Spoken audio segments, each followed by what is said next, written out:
The Pistons are the basketball champions of the world. Detroit, it's time. It's playoff time, Detroit. Let's go to work. Shout out Detroit. I got to buff up, you know what I'm saying? Detroit, I'm all the way in. Detroit Pistons, I'm all the way in. Let's do it. Hello, Pistons fans, and welcome back to another episode of the Buffs on podcast. We are back post All-Star break. However, like the Pistons have been almost all season, we are shorthanded today. Connie on his way to a big boy conference. I'm at taking care of his uncle. So I'm here, Gabe is here, and we got a special guest. You guys have seen him before. Mike Brooks is here today. Number one Pistons hater, talk some Pistons basketball. Excited for it, guys. Mike, excited that you're here. We'll start with you. How are you doing, man? Oh man, I'm excited to be back on the Buffs on podcast. Ready to show my support, and you guys are doing a great job here on this podcast. So I'm happy you guys invited me to here. Just happy that Connie can't be here, so I don't have to hear him yap, and I'll take over here. Always good to have you. We like to call you the sixth man of the year around here for the Buffs on Pod because you're always ready when we need a sub. Yeah, Gabe, doing good? Yeah, doing good. All right, guys. Then, since we've been out for a minute and since we've been without Pistons basketball for quite some time, I figure we get right into it. And I figure we get right into it with the road trip the Pistons had that we finished up before the All-Star break, which started out really, really good and ended really, really bad. The Pistons picked up a win in Sacramento. The Pistons picked up a win in Portland.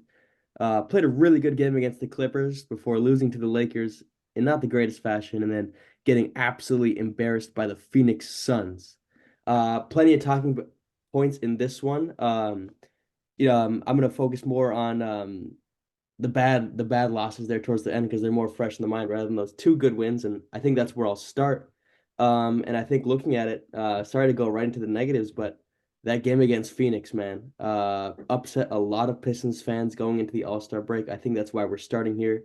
It stung us and it stuck with us over this week, and we haven't had the opportunity to get rid of it. In that game, Cade Cunningham struggled. Everyone struggled. Jaden Ivey only played 15 minutes. Yeah, he had a really bad game, but Jaden Ivey played 15 minutes, which is a huge talking point. And obviously the game before against the Lakers wasn't the best either. I'm going to shift it over to you, Gabe, now to talk about, I guess, the Pistons road trip, or specifically the Pistons at their performance in Phoenix. Yeah, this whole road trip, I didn't watch a single game. The Oh. games are either at 10 o'clock and I work at 6 in the morning, so I gotta wake up, or I was working on a Saturday, so I couldn't watch it. I watched the first half of the Suns game right after we heard that Stewart would not be playing because he punched somebody, aside from his injury, which was ugly. So yeah, the games, I just remember I was expecting one win, I think, this road trip, and that was against the Blazers. And then we were down like 20 within like two quarters pretty much, and then we pulled the reverse of what started our 28 game losing streak, and we had a huge comeback, and hopes were high. We're like, oh, is this the turnaround? We have our team, and then we play Clippers. We play a good game versus a good team, some unkind calls, and then yeah, it just fell apart against the Lakers and the Suns. Not much to say, honestly. It was classic Pistons in those two games where we just turned it over, didn't pass the ball, didn't move. Monty played a lot of unnecessary people, way too many minutes, which hopefully is a trend that won't continue now that they've had some time together. Yeah, just ugly games of what I saw in the recaps and the first half of that game. Well, the recap will definitely tell the story of that one, and we'll get into the rotations here. I think this is a really big talking point for the Pistons in general, but today we'll take a lot of time talking about the rotations. But before we do get to that, Mike, I want to give you the opportunity. I know you have been tuned into these Pistons games as of late, especially on this West Coast road trip. What have you been thinking about the games as of late? Well, believe it or not, Vali, but I actually saw the Clippers game. From the beginning till the end. I also saw the first half of the Lakers game, and then I cashed out. But I'm peeking at the score here for the Phoenix game, and see that Monty gave a generous 12 minutes to James Wiseman, and so I already questioned it myself, and I kind of just got rid of the box score. I didn't want to really look at anything else. Hey, Mike, Yeah, could, what's up? could you tell me his plus minus in those 12 minutes he played? Yeah, I sure can. Um, yeah, so his Hey, plus minus is minus 28. hey, Mike, Uh, could you tell me how many fouls he had in those 12 minutes? Yeah, absolutely. Personal fouls, he had 6 fouls. Hey, Um, Mike, yeah, when he fouled out, could you tell me what Mike Muscala's plus minus was? yeah, no problem. Mike Muscala was plus 25 with Okay, 1 foul. okay. you can Yeah, they continue. same amount of points. Um, Wiseman had 0 assists. You know, he got a block. Good for him. I He's say, all right, I guess I'll just rip the Band-Aid off, guys. yeah. Well, I mean, what are we doing here, guys? I mean, why is he playing that scrub, man? It's ridiculous. I'd rather have kept Killian over James Wiseman at this point, man. Holy And smoke. I guess I'll just dive into the rotations because what I don't understand on top of the fact is Wiseman was DNP for a little bit and the Pistons were playing some of the best basketball of their season. We were forced to play 8 or 9 man rotations, and we played some of the best basketball of our season. However, in those final 2 or 3 games, Monty reverted back to his favorite 12 or 13 man rotations. New Piston Evan Fournier was heavily used, almost in a Bojan Bogdanovic-esque way. I feel like when he was on the court, where everything was just running through him. Guys, the rotations have been so freaking bad. We've seen 4 man swaps at a whole time. We've literally seen 5 man swaps at a whole time. Mike, I don't want to take this platform away from you, man. Get into me more about these rotations that Monty Williams has cooking right now. Yeah, what he's got cooking. You know, I, I mean, he's playing Evan Fournier for 26 minutes. I mean, he's really I mean, he's got nothing to do. I mean, he's just seeing these. I mean, think about it. All these bench guys are all young. Majority of them are young. Majority. I mean, obviously we have some vets in there, but I mean, I wouldn't. I mean, it's fine if you just give him, minutes to experiment, see what he likes for maybe next year. But I mean, at the end of the day, man, I mean, he's playing Evan Fournier for 26 minutes. I mean, that's brutal, man. That's brutal. I mean, and I'm not looking at the box score, but the main guy that we traded for the Bojan trade is not even playing. I think he is an ankle problem, if I'm not mistaken, Grimes. Oh, Yeah, great. Yeah. Grimes is been out. Speaking of that, Valley, do you have any info on if he's playing tomorrow? Quentin Grimes is not playing tomorrow, as far as I'm concerned. I can double check and let you know in just a moment, though. Doubtful. Oh, it's his knee. Yeah, But I think it was a knee sprain he's recovering from. he's a full practice today, but he's doubtful for tomorrow. So hopefully we see him soon. Yeah. No, I also have a side question here. I don't really have much to talk about with the rotation guys after, Wiseman's playing and Evan Fournier's playing. Can we just take a quick talk about Simone, my boy Simone? Yeah, we sure can. What do you want to talk about him? What do you got to say? I mean, is this guy going to start all next year? He should. So I when the think Pistons did so. acquire Simone Fontecchio, they have full plans to give him a longer extension. He's a restricted free agent this summer, and Big Troy Weaver views him as a core piece to the future. Whether that's a starting role, whether that's first or second man off the bench, either way, he's gonna have a big time role here. Okay. And I was just making sure. And yeah, I think sure.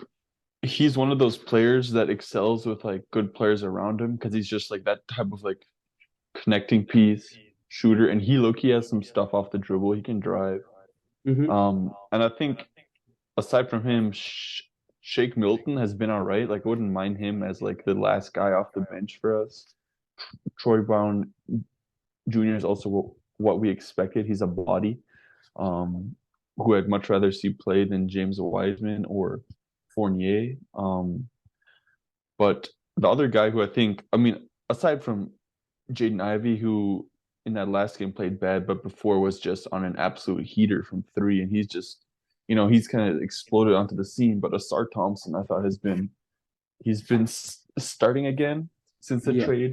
the deadline, and this guy has just been like, he's such a good player, and he just needs to keep playing as many minutes as we can get for him. Touching on the guards that we have here, Troy Brown off the bench. We have Troy Brown coming off the bench, Evan I'd say he's a Fournier, forward. Marcus Sasser, and we got Shake Milton.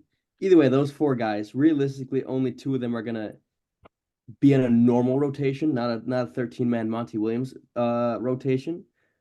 Who of those two do you think were realistically? Are you taking Sasser and Shake out of those two? I mean, if we have Grimes as well, when healthy.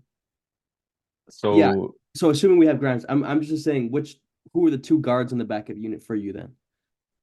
we have Cade, Ivy, Grimes, Fontecchio, Sasser. Assard, Duran starting, and then I'd say Stu, Sasser are my first two off the bench, and then probably Troy and Milton, and then maybe some Mike Muscala if we need it, and everyone else don't play. I kind of disagree with you on the Shake Milton thing. I have not been impressed in the least bit by Shake Milton. And I think it's kind of been reiterated of what he's been his whole career, and that's just a bucket getter. He does not move the basketball. He's kind of a possession killer. Unrelated note, kind of reminds me of Rodney Stuckey, except less athletic. I don't really see his role here. With Alec Burks, we had a lot more floor spacing, but Shake seems to really want to penetrate more than anything. I don't see Shake's fit. I don't like Shake's fit. If I'm looking at a backup unit, I'm thinking Sasser and Grimes, who have that previous connection from college, has to be the rotation. Well, I think Grimes Monty starting. Williams not to run a 13-man rotation. Just play those two backup guards. Shake doesn't need to play. Troy Brown, maybe he can get a few minutes.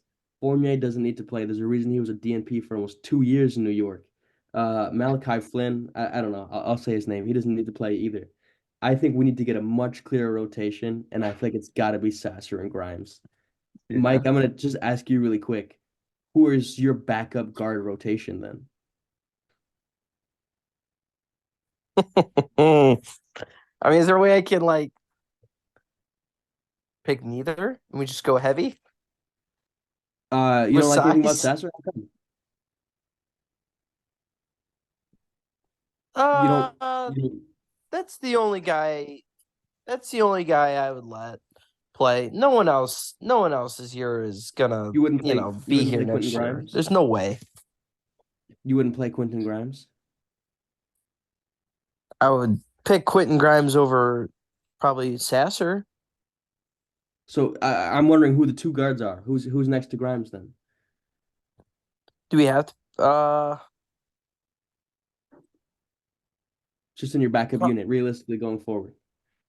Are you I mean, taking just- Shake Milton? Are you taking Sasser? Are you taking Fournier? Are you taking Troy Brown? Which one of those guys? are you No, really none of there those now? guys, man. None of them. Well, I'd you're gonna rather have just to play two guards, man. No, we No, don't, man. I- We can. I- They can get someone from free agency or draft. I agree with Mike, kind of. Like, we can play We- Stewart and Muskie off the bench. Are we So talking we trade about? for Grimes Oh, and we we talk don't about use the Grimes? remaining of the year here. Yeah. Yes, the remainder of the year. Oh, just pick Marcus Sasser, man. Just cut it and just call it a day. Okay, Yeah. so I'm gonna intervene here. It seems like a lot of negativity towards Marcus Sasser, and surprise, actually, it's not when Connie's on the pod. What's the doubt here with Marcus Sasser? What's not been to like so far, especially in this last month or so? No, he's good. He's the one guy. Let's just say him and Grimes, and then Stewart, and then everyone else Okay, doesn't then- really matter. Then Mike, I guess I'll ask you then. If you don't see any, why don't you see any future here for Marcus Sasser? I mean, he could shoot. He has shooting potential. That's the only thing I can give you.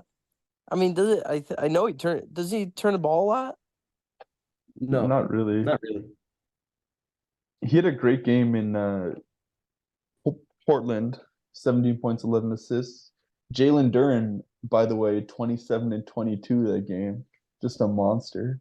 I think he's kind of stepping up a little bit. Sasser's up to 41.6%, guys, from deep. I'm thinking Yeah. more potential for shooter. I think he's a certified shooter at this point. Yeah, I mean for this year I mean I don't really know I mean I don't really know anyone else they should they should have minutes over.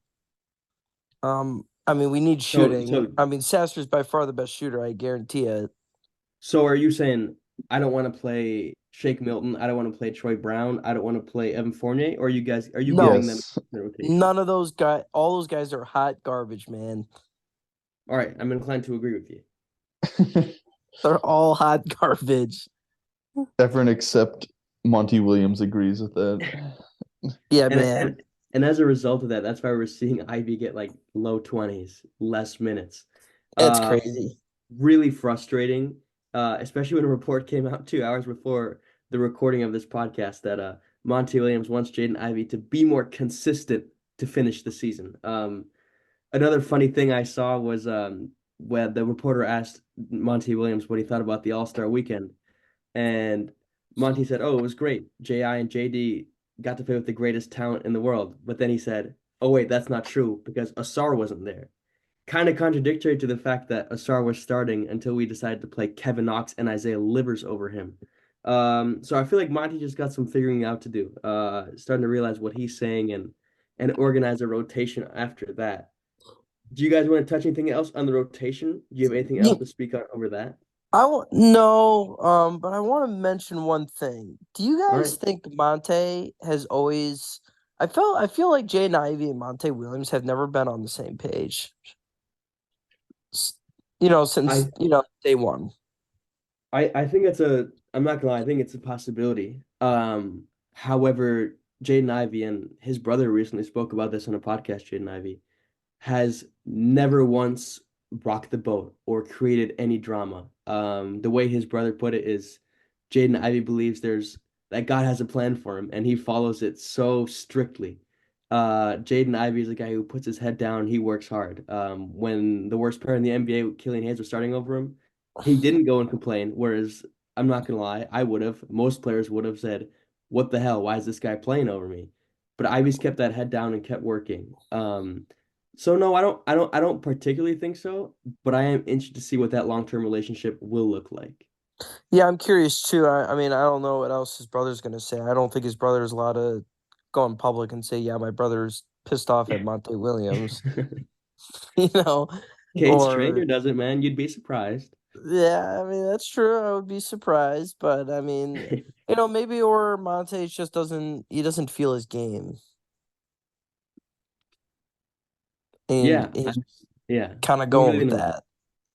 But I do think that's a strong thing, but gosh, I don't know. I think I'm in the mind of all the Pistons fans here when asking just how do you not get something out of Monty Williams, out of Jaden Ivey?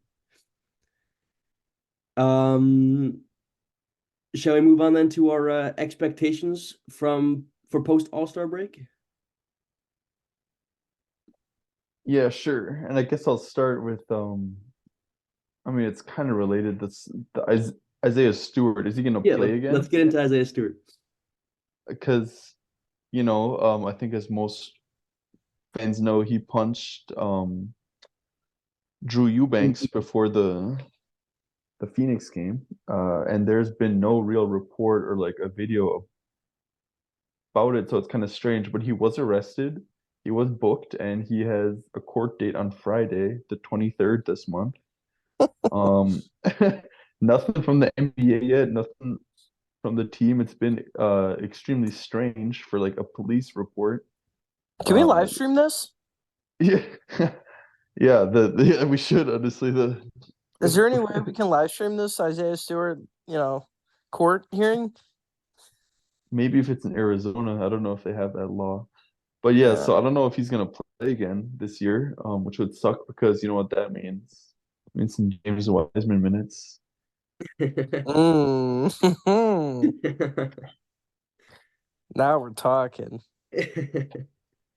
Um, one interesting thing with this Stewart punch, he has a court date set for the 23rd, but by all accounts is set to play on the 22nd. Um, so it So he's looks playing like I don't want to tomorrow. say too early, but there's no end date. as long as he's not injured, there's no NBA suspension that has taken place yet, which kind of which kind of brings in the question to me, man. If Drew Eubanks was in his face already, is Drew Eubanks just a soft guy and he's filing a court case on him? I feel like the question's got to be asked if the NBA hasn't stepped in to do anything, because in my mind, when I saw it, I thought an instant ban or instant suspension was coming in. But we haven't heard anything. And by all accounts, he's set to take the floor tomorrow. But Mike, you're so interested in this, man. How come you want to live stream this? Yeah, let me ask you guys a question here. If you knew he was gonna punch a dude in the face and have a court hearing and all this before the trade deadline, would you have been satisfied with a first round pick? For Stu? Yeah, No. Why would we do that? Stu is way better than a first round pick. and a couple players. We just extended him. I not at all. And the punch has absolutely doesn't change a thing. If anything, I freaking love Isaiah Stewart even more for it, man, The because the only why I'm he's a asking is because I was reading this morning on a couple of sports articles, and one of the things there was an article that every NBA trade target that they would regret after the trade deadline, and it was us not trading Stewart for a first rounder.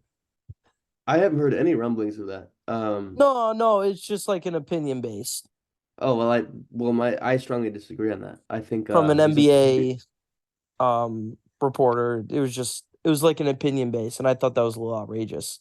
I think that's outrageous too. I think he's on Yeah. such a friendly contract. He embodies that Detroit grit and grind, even if he comes off the bench, which is very possible, especially in the near future. I just think that'd be so silly. And I like Isaiah Stewart even more now. Like I said, he reps Detroit. And now just nobody's gonna try him anymore, you know? Like he's had this stuff in the past and like he's there for every single person who tries him. I don't think people are trying him anymore if he's punching Drew Eubanks in the locker room of a game. Because who's Drew Eubanks, you know? I just think this sets a tone. I have a little update on this story if you want here. Oh, So please fill us. The NBA has reviewed the video. Um, and quote Shams here, the people that I've spoken to that have seen it have shown that yeah, Drew Eubanks was punched in the face. Isaiah Stewart dropped his bags and delivered a punch. Multiple sources who saw the video told him that Eubanks, quote, really didn't flinch and stood there stone cold. And then security came.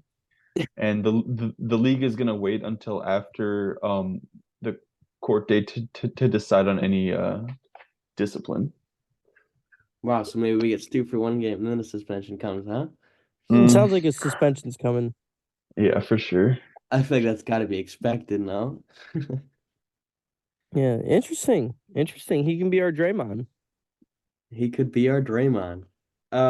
Yeah, so we certainly had an action-packed All-Star weekend in between Stewart punching Drew Eubanks and Jaden Ivey and Jalen Duren representing at All-Star weekend, albeit only for one game.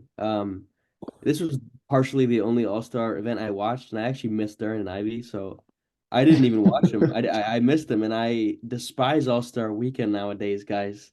Were you guys able to enjoy All-Star weekend? Did you get to see Ivy and Duren play at all? I didn't watch that game, but I kept hearing how Mathurin was like punking Ivy, and Mm-hmm. I don't really know why or understand why. But then, yeah, the other thing Pistons related that first pick team in the skills challenge conveniently went Wemby, um, Paulo skipped Cade, went to Edwards, so that did not feel good to see. Um, I always like doing this every year around the All-Star break. If we had all these competitions, but only Piston players were allowed, who would represent in the dunk contest, in the three-point contest, and in the skills challenge? Who are you taking as your Pistons representatives if you were forced to pick one for each? Dunk contest, Asar Thompson. Sure. Bit of a Jalen no-brainer. Duren close second, yeah, I guess. 3-point contest on the current roster. Uh I know who I'm taking. I'm interested to see, Mike, what you have to say, and Gabe, you too. Probably Sasser, honestly. All right. What about Simone? What's Yeah, I that? mean, Oh, Simone. Fontecchio. Yeah. Simone. Simone. What about Simone? Yeah, he wouldn't be a bad pick. What about what about that guy Isaiah Stewart? Yeah, As a yeah, no, as a dead serious guy who could win this thing. that's 'Cause crazy. when you look at our team's 3-point percentage, Isaiah Stewart's one of the better ones. He's at 37.5%. Hey, yeah, you still got that Killian Hayes jersey hooked up in that room still? No, it's in the closet now, Uh, unfortunately. yeah. I was just double check. I was just asking. Mike, are you taking Marcus Sasser in a 3-point contest? Probably. All right. Not Simone, not Stewart, not anyone else, not Fournier. No. But I like the Sar Thompson dunk contest. Sure. I actually watched the whole All-Star weekend Sorry, for man. Saturday, other than the shooting stars, and my God, man, it is just getting worse by the year. It Oh is so yeah. bad. I mean, Are now you they got glow up courts. I mean, it's ridiculous. It's an advertisement show that they had to like make a light show into it. I mean, it's ridiculous. It's just, I mean, the 3-point contest is always going to be what it is. I mean, it's still going to be entertaining because it's not going to be changed really. But Except my God, that's man, the starry ball, which is just terrible, I think. It ruins the rhythm. yeah, it does. It does. I mean, that's even worse. But I mean, the dunk contest is just as bad, man. I even watched a video this morning on House of Highlights, and there was like a dunk contest at a high school, and some of the dunks were better, man. It was better than that. It's I, crazy how lackluster these dunks are in the past like 3 years. yeah, I think Jalen Brown deserves to be publicly criticized for his dunks, especially as the dunk contest went on. Wouldn't blame Um it. I think the NBA should force players to do it. Like, hey, Asar, you gotta do this, man. Hey, LeBron, you ducked this for 20 years. You gotta do this dunk contest. I bet you that would bring in some eyeballs and a better competition overall. They should have like young, like hip celebrity judges. Like I don't know, like Drewski. I saw him in the crowd. Make him a judge. Oh man, the Doja Cat. judging. Those Kevin type of Hart. people. Kevin Hart, sure. Just not some Not bozos. some old heads. Yeah. That Mac that Mac McClung dunk was so good, and it was like the worst dunk of the night. And then Jalen Brown just yeah, his normal dunk. I'm glad they brought back the shooting stars, though. Yeah, that was kind of fun to see. Yeah, I didn't even watch I didn't even watch the All Star game, and I'm glad I didn't. I heard it was like one of the worst ones. I didn't watch it either. Yeah. I didn't either. Now All right, if how are we Cade were fixing? in it next year, I'd watch the entire thing, of course. I was gonna ask, is there a fixing of the All-Star game for you guys, or is it if there's a Piston you're watching?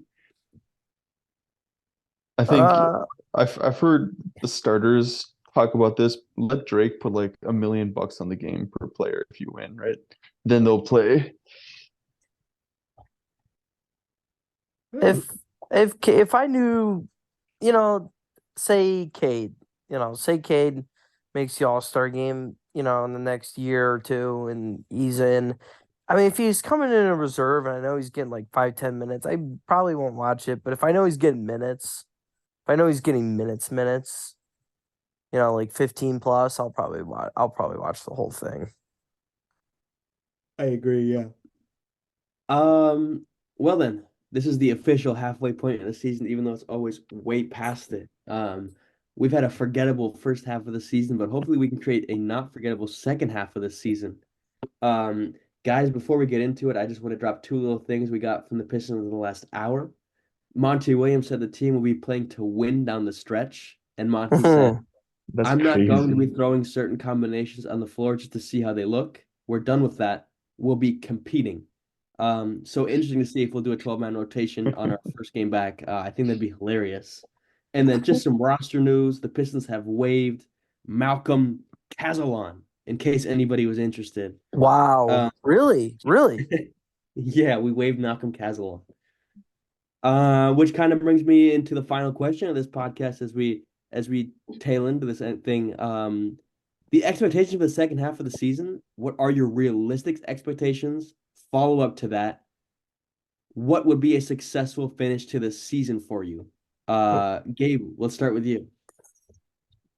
Um, how many games are left? What are we at now? Oh boy, what is our record, huh? We are 8-46, so we played 54 games out of 82. Got roughly like 20, what is it, 28. 26, 28 games left, Wait, something wait, like that. Um, give me 8 wins. 8 wins. 8 wins. Let's double it. Is it just a numerical thing, or what are you You going to know, be looking for, especially in those 8 wins and during this stretch? I want to see less Cade ball. Let's move the rocks. Let Ivy play point. I want to see a tighter rotation. I don't want to see a Wiseman again, but I know I'll be disappointed at that. And I want to see Grimes um make his way into the starting lineup. I want him to be like that type of player. Okay, if Quentin Grimes, if you want to see him start, who's coming off the bench? Shake, Sasser. Wait, do you mean like what starter gets pushed Yeah. by Probably. Asar? Yeah, I Just do a agree. spacing lineup. Duran Asar's and kind of like four Asar's kind of just spacers. more like a more way better athletic Stanley Johnson. I don't think we gotta be. I don't think we gotta be saying those two names together. Mike. So we got Cade and Ivy gelling together. No Wiseman. A, how many of these 26 or 28 games do you think we're gonna win? B, what are you looking for that would be a success that Gabe didn't mention? Yeah. Um, I'll start off with the record. I think we'll win about 6 more. Think about 5 or 6 more. You also All got to right, think. I reasonable. mean, you're gonna see some guys get rested. Guarantee it. Like Cade's ankle's probably gonna go out. He's gonna be done for the remainder of the year. We're gonna get a starter. I guarantee you that's gonna be like that potentially, and they're gonna cut him off. A 13-win season, huh? Yeah, somewhere around that. I would say 13, 15 sounds about right. All right. And then what are you gonna be looking for in those games? Give me the specific. Quentin, I mean, he got it on a point. I mean, I really want to see Quentin Grimes maybe develop and give us just a little bit of more of a bluer sky on this team, man. If I could just see this guy actually hoop. Um, I mean, if Simone can keep on shooting well, I mean, it's promising knowing that we got a little bit some upcoming shooting on our team coming in the next year. I mean, I'm hoping Asar can shoot, but that's not happening. Um, but it's more like our promising shooting. If I could see shooting improvements, that'll be a lot better. But the main thing that we need to focus on is getting to be in the bottom three. So we can, let's not mess around, guys. I mean, we need to be in the bottom three. We need a good draft pick and shooting improvements. Is there anything that Monty Williams can do to convince you on his long-term part of this team and the rest of this season, or is that just impossible this season? Impossible. Impossible. All right. The I think team that's play good reasonable. basketball, right? If the team plays good basketball, you can kind of say, oh, he benched Ivy to make him want it. He benched Sar to like bring that out of him. If we win games, everything is okay. Yeah, I guarantee you, Valley, after his comments, I mean, I don't know if you guys, agree or disagree, but I think Monte has been basically doing everything wrong this year.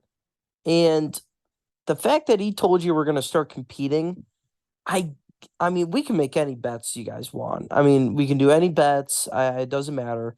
I guarantee you since he said that, he's playing Wiseman. He's gonna give Wiseman some minutes.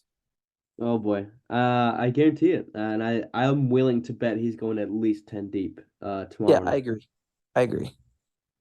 Tomorrow night, I guess we'll touch on that in just a second. I want to say personally one thing I'm looking for the rest of this season. Guys, I'm looking for Jalen Duren to be more impactful on both ends of the court. I've touched on this in the past. I think he's a bit lazy, especially on the defensive end at times. And the offensive end that translates to a lot of stupid shots and silly turnovers. If he can't sort that out, what I want to see is more lineups with Stu at the 5, especially closing games. And I think that would give us an opportunity to spread the floor more and play Asar Thompson, a potential lineup of Cade, Ivy, Grimes, Asar, Stu, or slot in Fontecchio for any name there. I want to see more Isaiah Stewart at the 5. I think he's super underrated at being a small ball 5 and playing defense and hustling on both ends, which Duren just me personally, I don't feel like he brings on that defensive end all the time, and even the offensive end all the time, especially against bigger matchups. Anything else you guys want to touch on before we start wrapping this thing up a little bit?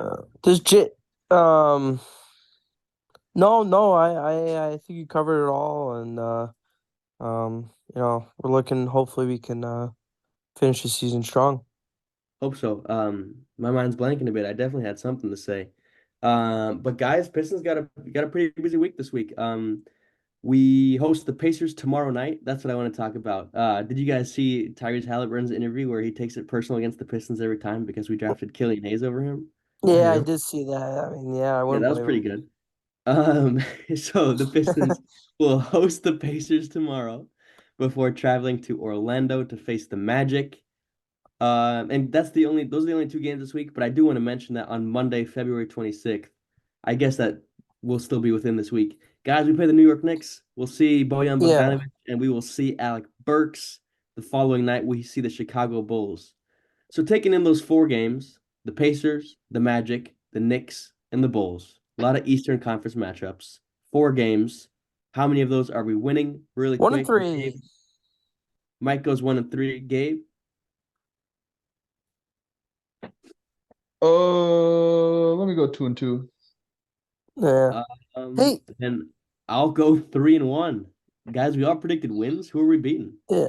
Well, I just got a quick question. Does Jalen Duren have a girlfriend, or is he single? Not a single clue. Why do you ask? I mean, I was just wondering. You were mentioning lack of defense and lack of effort. What's the correlation there? Hey, it all depends if he's in a relationship or not. That determines how much he's trying. I was We'll just have to making get sure. He's young. He's 20. We'll have to get our scouts out on the case. See what they get back with. Yeah, We can give you some report peace of mind, back. Mike. Report back. Yeah, it definitely will play a factor. Is there anything else you guys want to touch on before we wrap up another episode? We're of beating the Bucks Bulls, Pod? man, because the Bulls suck. I think we'll Bulls are beat the good. Knicks and the Bulls. The Bulls are pretty good, but we have their number kind of. They started drumming in Bucci baby in their last game. The big penguin. Zach LaVine could drop his 50 on us again. He's out. Probably. Oh, he's out. Then He's we're out good. for season. We're good. With having said that, I want to thank you guys for listening to another episode of the Buffs On podcast. Be sure to check out next week's episode. It'll be another great one. But until then, Detroit, throw the Buffs on. The future is bright.